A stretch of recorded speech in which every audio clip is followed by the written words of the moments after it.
வாகனேரி பகுதியில் உள்ள ஆலயத்தில் நேற்றிரவு 11 மணியளவில் இந்த சம்பவம் இடம்பெற்றுள்ளதாக போலீசார் குறிப்பிட்டனர். ஆலயத்தில் இருந்த திருவுருவச் சிலை புரட்டி கீழே தள்ளப்பட்டு மூலஸ்தான திரைச்சீலை சேதமாக்கப்பட்டுள்ளதாக போலீசார் கூறுகின்றனர்.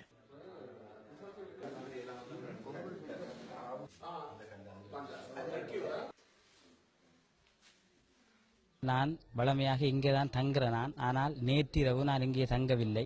இன்று காலை 6:30 மணியளவில் நான் வாகனேரி சித்தி விநாயகர் ஆலய சந்நிதிக்கு வந்த பொழுது இங்கே கும்பங்கள் விநாயகருக்கு கும்பம் வைக்கப்பட்டிருந்தது.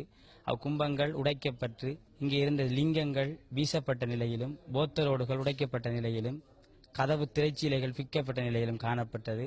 இதோட எங்களுக்கு ஒரு 4-5 தாக்குதல் நடக்கப்பட்டிருக்கு. இப்படித்தான் முதல் ஐயராக வீட்டு சாவனை 10 வச்சிருந்த இடத்துல மர 2வது தடவை இந்த கல்லில் ஆமட ஓட்டில் இறைச்ச கொண்டு வச்சிருந்தது.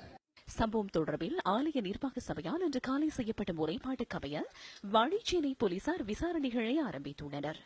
சம்பவம் இடம்பெற்ற ஆலய வளாகத்தில் தடயவியல் பரிசோதனைகள் ஆரம்பிக்கப்பட்டுள்ளதாக போலீசார் குறிப்பிட்டனர்.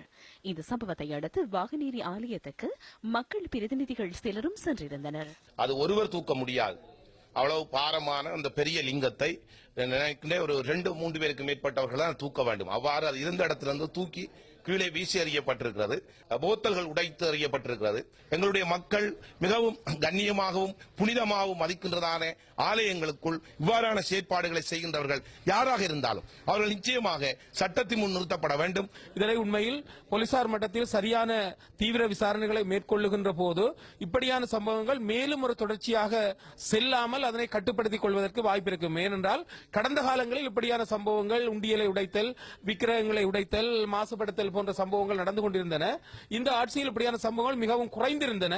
சமூக விரோத சக்திகள் இந்த விடயங்களிலே ஈடுபட்டால் அந்த சமூக விரோத சக்திகள் மிகவும் எச்சரிக்கையாக இருக்க வேண்டும் என்று நினைக்கின்றோம். இப்பொழுது மத சம்பந்தமான குழப்பங்களை ஏற்படுத்துவதற்கு இந்த நாட்டிலே பல்வேறு விதமான நடவடிக்கைகள் ஏற்பட்டுக் கொண்டிருக்கின்றன. அவ்வாறான ஒரு மத நல்லிணக்கத்தை குழப்புகின்ற ஒரு விடயமாக இது இருக்கக்கூடாது.